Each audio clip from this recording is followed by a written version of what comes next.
La entrevista a la carta, en diálogo directo con los protagonistas de los hechos. Nos acompaña en este momento Otto Sonnenholzner, ex vicepresidente de la República. ¿Cómo está? Muy buenas tardes, qué gusto. A los tiempos, Gisela, gusto saludar. Siempre es un gusto conversar con usted. Otto, para ponerles un poco al día a nuestros amigos oyentes, pues el Partido Social Cristiano, la Izquierda Democrática y Pachacutic coinciden en que la liberación de Glass se pactó por la Ley de Desarrollo Económico y Sostenibilidad Fiscal, también conocida como reforma tributaria, donde los votos que tiene el correísmo pues se abstuvieron de apoyar la moción de archivo del proyecto, y este pasó por el Ministerio de la Ley. También hay otras acusaciones que dicen evidenciaría este pacto entre el correísmo y el gobierno, como el tema de las amnistías también. Según estos hechos que han podido evidenciar, según dicen estos movimientos, la relación que existiría entre el correísmo y el gobierno, ¿cree usted que se puede confirmar que existe realmente un pacto entre ambos, entre Guillermo Lasso y Rafael Correa?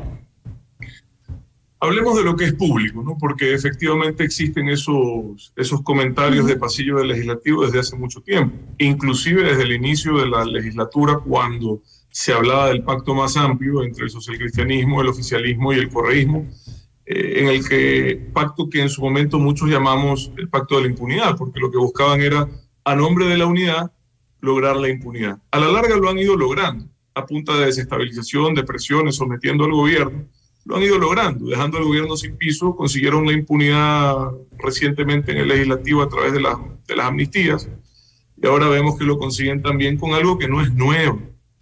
Cuando yo era servidor público, mientras fui vicepresidente, era bastante común escuchar que distintos delincuentes intentaban utilizar este mecanismo para no cumplir su sentencia. Lo quiso hacer Rasquiña en la época en la que compartía abogado con el señor Glass, y lo hicieron al mismo tiempo. Y esos asuntos se detenían sin entrometerse en la justicia. Se detenían denunciándolos y siendo frontales y evitando que ocurran, haciendo el trabajo que le compete al gobierno, que efectivamente no está encargado del sistema judicial, pero sí tiene una responsabilidad con el país para combatir la impunidad. Yo no tendría nada en contra si el señor Glass hubiese salido, Gisela, luego de cumplir su sentencia, así sea con las rebajas que la ley lo asigna, como en algún momento quisieron hacer. ¿Cuál es el mensaje, cree usted, Otto, que se le está enviando a la ciudadanía, a la población ecuatoriana tras esta liberación de Jorge Glass, quien mantiene 2 sentencias en firme y un proceso todavía en ejecución como responsable de actos de corrupción? ¿Cuál es el mensaje? El mensaje es terrible, es doloroso, porque quienes luchamos por recuperar la democracia, las libertades, por combatir la impunidad, sí sentimos que hemos arado en el mar en alguna forma.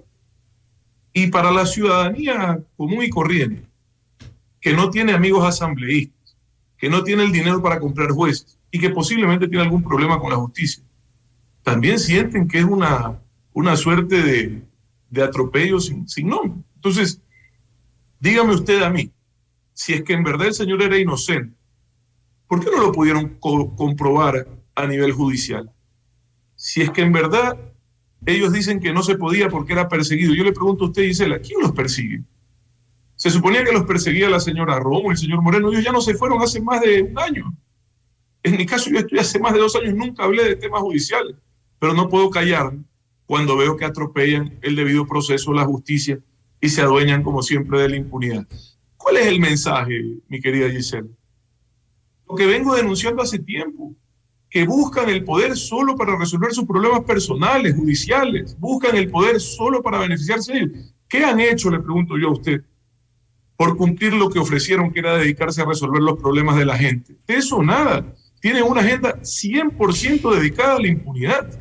Que han avanzado como nunca habían avanzado en su vida, y es lamentable. ¿Considera usted entonces que hay un retroceso en la independencia de funciones y la seguridad jurídica en nuestro país? Considero que hay un retroceso lamentable en la lucha contra la corrupción y la impunidad. Nosotros y yo formé parte de un gobierno que no tuvo reparo en denunciar la corrupción, inclusive cuando estaban vinculados los mismos miembros del gobierno, personas que posiblemente uno conocía. Así se manejan estos temas. Y sí, eso tiene un costo político altísimo, porque la gente asocia esa corrupción con el gobierno, pero más grave es que prime la impunidad. Entonces el desafío era siempre denunciar y lograr que la justicia haga su trabajo, y no permitir que triquiñuelas de este tipo, comunes para muchos delincuentes, sirvan como herramienta de evadir la justicia. Insisto, Gisela, el señor tenía 2 sentencias en firme. ¿Cuándo caben los habeas corpus? Cuando usted está detenido ilegalmente. Quien tiene 2 sentencias en firme no está detenido ilegalmente. ¿Cuándo más caben los habeas corpus? Cuando está en riesgo su vida, ¿verdad? O está en riesgo de tortura. Evidentemente el señor no ha estado su vida en riesgo y tampoco ha tenido riesgo de tortura. Por el contrario, y me parece correcto además, ha tenido un tratamiento especial que se evidencia en buena hora por él. Ojalá pudiese verse en los demás detenidos del país también, que se evidencia en su buena condición física al salir. Me alegra por él, y es verdad, merecía una condición o una atención especial porque era una persona de riesgo de seguridad en cualquier prisión. Desde mi punto de vista, debió haber estado como estaba, separado, aislado en celda individual, y debió haber cumplido su pena. Y el día que él cumplía su pena, aplicando las rebajas que la ley le faculta, tenía todo el derecho de salir en libertad. No faltaba más, y se la tenía todo el derecho de salir en libertad. Pero hacerlo así, primero, pierde el correísmo. Ellos creen que han ganado, pierden. El señor Glass nunca ha tenido la aceptación de ni siquiera dentro del correísmo. Es más, me impresiona ver a militantes del correísmo que denunciaban la corrupción del señor, hoy aplaudiendo la salida, ¿verdad? Pierde el correísmo porque además queda evidenciado dentro de las típicas trances y acuerdos de los políticos, que es lo que debemos de dejar atrás, de esos arreglos desagradables, ¿verdad? Quedan metidos en esa masa, a eso se dedica. Pierde el gobierno. Pero esto evidencia que el correísmo entonces aún tiene injerencia en las decisiones del gobierno. Esto evidencia que al menos el gobierno, desde mi punto de vista, no ha actuado en la forma en la que se debería de actuar para denunciar, y a través de esa denuncia, evitar que este tipo de situaciones sucedan. Y posteriormente, sobre todo al inicio de que la noticia se conoció, la reacción fue bastante tibia. Yo espero que corrijan. Tengo esa aspiración. No quisiera creer que están sacrificando la impunidad a cambio de la gobernabilidad, porque eso sí ya sería muy triste para la historia del país. Yo prefiero y siempre he preferido caer de pie. Pero los hechos... Que ceder valores, eso nunca. Los hechos evidencian muchas cosas y muchas falencias. Por ejemplo, 3 autoridades de gobierno que participaron en el proceso de habeas corpus no objetaron el pedido de Glass. No es solo el pedido que hace la defensa y que el juez le otorgue el habeas corpus. Es que quienes supuestamente tenían la oportunidad de oponerse eran 3 autoridades de gobierno que representan a las entidades de seguridad. Entiendo que fueron 3 funcionarios. Uno, que dijo, no tengo nada que objetar, fueron las palabras de Alexis Vázquez, representante legal del SNAI, en la audiencia. También estuvo Jorge Comacín, delegado de la Policía Nacional, que tampoco objetó, y estuvo Iván Pozo del Ministerio de Gobierno. Estos 2 últimos no dijeron nada, absolutamente nada en toda la diligencia. Esto también contradice lo que decía el ministro, que justamente dijo al SNAI que tiene que oponerse a esta situación y revertirla. Es como contradictorio. Por eso le decía yo, Gisela, que los gobiernos, si bien es cierto, no tienen ni deben de tener injerencia en la justicia, sí tienen elementos y mecanismos para actuar de forma oportuna, denunciar y estar a la altura de esa circunstancia judicial para que sea declarada de forma pertinente como una triquiñuela. Eso es lo que es. No es un mecanismo legal vigente, ¿verdad? Yo le decía a usted que hay 2 formas o 3 razones para otorgar un habeas corpus. El uno, que esté en riesgo la salud, la vida, o el otro, que esté detenido de forma ilegal. No es el caso, tiene 2 sentencias. El caso de la salud tampoco lo es, porque está evidente que el señor, más allá de las enfermedades que pueda tener fruto de su edad, quizás, está bien cuidado, por lo menos así se ve. Y enhorabuena, insisto, me parece que es lo correcto. Así ojalá pudiera decirse lo mismo del resto de detenidos del país.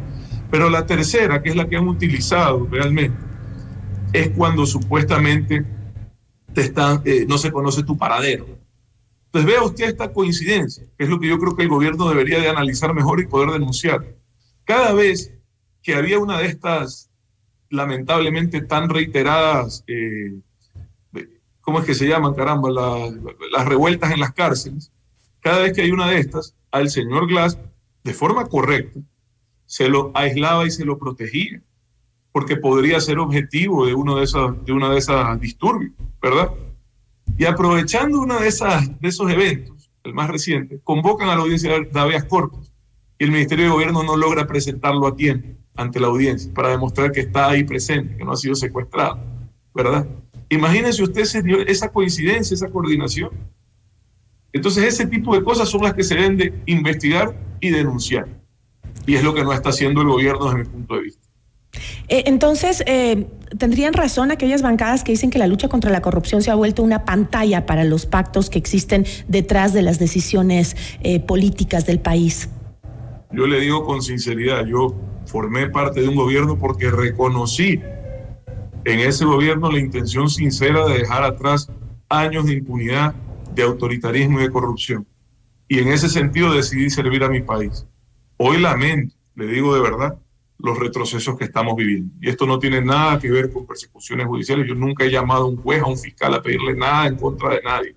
Tiene que ver con que los gobiernos, dentro de sus competencias y sus facultades, tienen que actuar para que prime la transparencia y brindar todos los elementos, como el caso de las audiencias que usted menciona, para que no brille la impunidad. Y eso lamentablemente no ocurre. En este caso no ocurre. Usted mencionó hace pocos minutos que la reacción del gobierno ante esto fue muy tibia. ¿Cómo debería responder el gobierno a las acusaciones, uno, a la salida de Glass, y dos, a las acusaciones de que existe un pacto y que por eso ha salido? Yo creo que solo con evidencias, y la principal evidencia debió haber sido el comportamiento adecuado de los representantes del gobierno en esa audiencia. Usted lo acaba de describir, no yo. Entonces, lamentablemente, hoy ponerse el gobierno a llorar sobre la leche derramada es difícil de creer, porque eso es lo que están haciendo. Ahora, ¿pueden corregir? Sí pueden corregir. No sé si lo logren, pero están en su derecho a exigir que se revise esa medida. Y ojalá así lo hagan, entiendo que así lo han anunciado. Ojalá así lo hagan. ¿Prioriza entonces el gobierno la gobernanza dentro de la Asamblea antes de la lucha contra la corrupción, que nos tiene bastante ahogados a todos?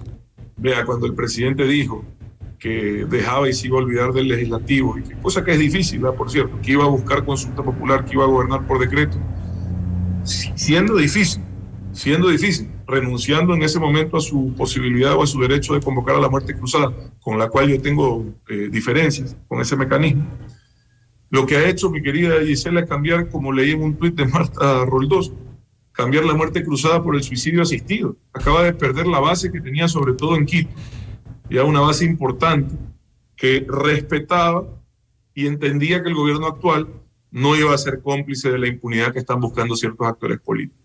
Y tiene usted lo de las amnistías, en donde el gobierno también actuó de forma errada y tardía, porque con votos de los aliados del gobierno se aprobó esas amnistías. Y tiene usted ahora este suceso. Son dos eventos que ya, siendo además tan cercanos y tan graves, no parecen casualidad o denotan una seria dificultad del gobierno de tener control sobre los temas del país. ¿Y cuál es su criterio ante las votaciones de la Asamblea, como en la reforma tributaria, por ejemplo? ¿Han sido irregulares, cree usted?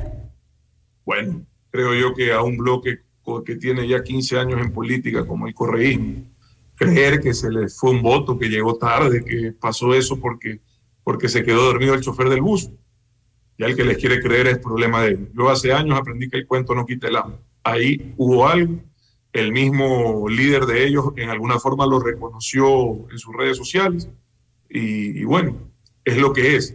Pero yo no tengo por qué responder por eso.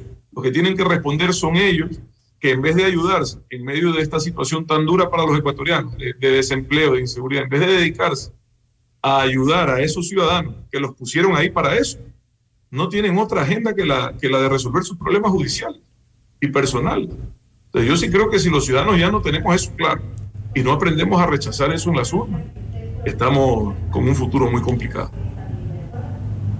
¿Y cuáles serían sus acciones en este momento si usted estuviera o formaría parte del gobierno o ocupara el cargo que ocupó hace algunos años para combatir lo que estamos viviendo en el país? No solo el tema de corrupción, sino también de delincuencia. Tendría el ministro de gobierno en mi oficina explicándome cómo ocurrió algo que no debe ocurrir. dándome la justificación. Si es que no ha sido un pacto, pues mi querida Gisela, es que si fue un pacto ya que se puede hacer. Pero si es que queremos creer en la palabra del gobierno, y no ha sido un pacto, y ha sido, como han querido decir, una suerte de respetar la autonomía de los poderes del Estado, pero usted tiene en cambio que en la audiencia no han abierto la boca. Digo usted, ¿cómo se puede interpretar eso? Gisela, ¿acaso eso es meter las manos en la justicia? Emitir un criterio jurídico que rechace una triquiñuela absurda e ilegal. Entonces, ¿qué estaría haciendo yo en este momento? Tratando de demostrar que no fue un pacto, logrando que se haga justicia, insistiendo en que se revise esta sentencia para que sea dada de baja y el señor termine de cumplir su pena, que entiendo que no le falta mucho. Vea, qué pena por sus hijos, por su familia. Yo eso, imagínense, supongo que están contentos de tenerlo en la casa. Pero uno cuando comete un delito y es sentenciado por tal, tiene que pagar su sentencia. Así funciona en cualquier lugar del mundo y así debería de ser. Todos quienes hemos servido al Ecuador desde un cargo, rendimos cuentas cuando salimos. Yo lo hago permanentemente y no ando diciendo que me persiguen. Yo permanentemente rindo cuentas, con la frente en alto y la conciencia tranquila de haber servido a mi país con honestidad. El que no lo puede hacer acude a estas triquiñuelas o se aferra al poder para utilizar ese poder como moneda de cambio por la impunidad. Esa es la diferencia, que ojalá algún día logremos cambiar para siempre. Yo pensé que habíamos avanzado. Al menos me quedaba esa satisfacción.